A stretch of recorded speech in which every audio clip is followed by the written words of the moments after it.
Yeah, Masha Brani hits the stage in a brand new special. It's called, I love the title, Pandemic Warrior. Don't you feel a bit like one yourself? It is dropping today on Peacock. I want to show you this clip. You know the Maz, of course, Iranian-American, joking about the great expectations his parents had for his kids when they first moved to the U.S. I don't care where you're from. Once your immigrant parents get you to America, they feel their job is done. I didn't see my parents from the moment I landed to the moment I graduated. We got to America, my Iranian dad, ready, go! You'll be a doctor and a landlord. They will call you Dr. Landlord. Just the laughs we need. And I say hello to our dearly beloved Masha Brani. Brother, how are you? Michaela, how you doing? So good to see you from a Virtually. distance, but still, you know what I'm saying. I love being able to connect with people and catch up with them because it feels like such a joy these days when we don't have connection. How are you surviving the pandemic, brother?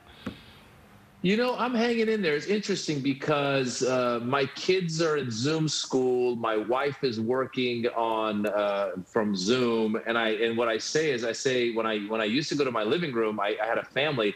Now I go out there, there's a different person in every corner typing away on a computer. Feels like I have an internet startup company, you know? Not making you any money, but it's definitely, right? Zero funding. Zero funding for our company. But What are you finding you're doing? Because I was thinking about this in advance of talking to you, that your literal stage is a stage, right? And that's taken away from you in the pandemic, like all the other actors, comedians, musicians, singers, songwriters. You don't get to go out on the road. So, I mean, is your poor family, like, are you workshopping the jokes with them every day? You know, it's funny. I just heard Mandy Patinkin talking about being on lockdown as well. And he's saying he's walking his dog. He's doing stuff around the house. That's how I am. I've become the handyman. I've become the dishwasher. I've become the dog walker. I did electrical work. Michaela, I'm not kidding. I told my wife, I was like, look, I might get shocked, but I've YouTubed it. I think I can do it. And that was it. I love it. No sourdough making, no bread, no banana bread at your house, not so much. None of that, yeah. You know, I'll be honest with you, I've never been a cook, but I got a barbecue. I got this Traeger barbecue grill. Look out. And I tried to do it. And I'm telling you what, the hot dogs work, the steak, you know, it's the worst. When the family starts eating, they're like, and they start looking at each other like, who's going to tell them? Nobody wants to break the news to you that you didn't do well on the grill. I'm so sorry. I'm so sorry. I understand that you've turned to running as a way of, I don't know, just kind of clearing your head and getting out there. Absolutely. I love to run. I listen to my podcast when I run. So what I was doing was I was doing 5-6 miles every other day. And so today, since the special's coming out, I decided I'm going to run 10 miles and I'm going to donate money to the International Medical Corps, which is a great charity. So I've been encouraging people to take a run, do #RunWithMaz, donate to International Medical Corps. This is in lieu of being able to do a party. I'm doing this for the premiere of the special. Good for you. That is so great and a nice way to give back. I mean, so many of us are talking about supporting our frontline workers, and this is a great way for you to do it. You know, I know a little bit about your family's history, and you've been vocal about the fact that you lost your beloved sister to breast cancer in 2017. And you learned a lot about dealing with devastation at that time, right? And particularly the loss that your family had to survive. What kind of good word can you pass on to folks who are going? I mean, there's a lot of people struggling with grief right now, right, Maz? Like families. I mean, look at 400,000 families inexplicably having to bury their beloveds and having to say goodbye. What kind of good word can you give them?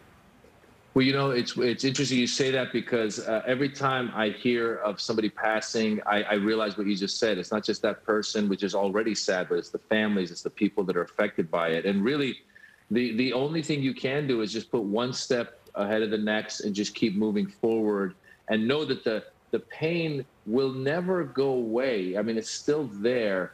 But also you find moments as time goes. I mean, it's almost cliche, but as time goes, you start finding more and more moments where you find a smile on your face because you're thinking of those people. Yeah. And so my sister Miriam, who passed away, and I've also lost a brother, Kashi, to addiction issues. Yeah. So it's you know, they're with me. I see them from time to time in my head. I mean, I see them every day, but from time to time when something happens and I see something in nature and I go, I think that's them. Or I see a program that I go, oh my God, there's been a lot of documentaries that came out. I turn to my wife, I go, Miriam would have loved this. And so that's all we can do, you know, is to honor them. And for Miriam in particular, I've actually set up a scholarship fund as well at UC Berkeley to help raise money to encourage other students to study abroad because she traveled a lot.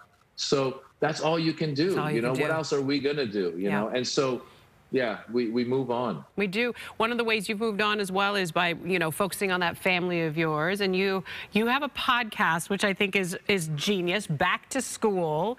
What was it born out of? It was born out of these questions that you were getting from one of your kiddos, right?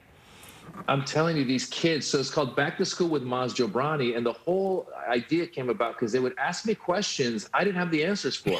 And a lot of the questions, I mean, I should. Like, you know, for example, you guys were just talking about the rain. When they go, why does it rain? I'm like, I don't know. The ocean and precipitation. I can't even say it. You know what I'm saying? Precipitation. Perspiration? Precipitation. Thank you. Perspiration is when you sweat. Yeah. But I'm just like, kind of you know, so exactly. So I said, you know what? I'm not Neil deGrasse Tyson. I'm not some scientist. Let me just bring on experts and they can help me explain to these kids. So it's just been an excuse to talk to very interesting people. And as somebody who is politically on the left, I've had a chance to talk to all kinds. Like I just had Michael Cohen, who was Trump's former fixer on. I had a guy named Firuz Naderi who helped land the rover on Mars. I had a lady named Jill Heinherth, who's a cave diver. She goes underneath glaciers to discover new organisms. Yeah, there's so many interesting people out there. You know, it's crazy. We do. Look, I'm curious about them too, and I get to talk to some of them like you because I think you're fascinating. So Back to School is the podcast. Back to School with Maz Jobrani is the podcast available wherever they're found. Pandemic Warrior is available now on Peacock. I love catching up with you. Stay well, stay happy. Love the sweatshirt, and we'll check in with you again soon. Okay, Maz? Air hug, air hug. Big hugs to you. Stay safe. Stay safe. We'll be right back.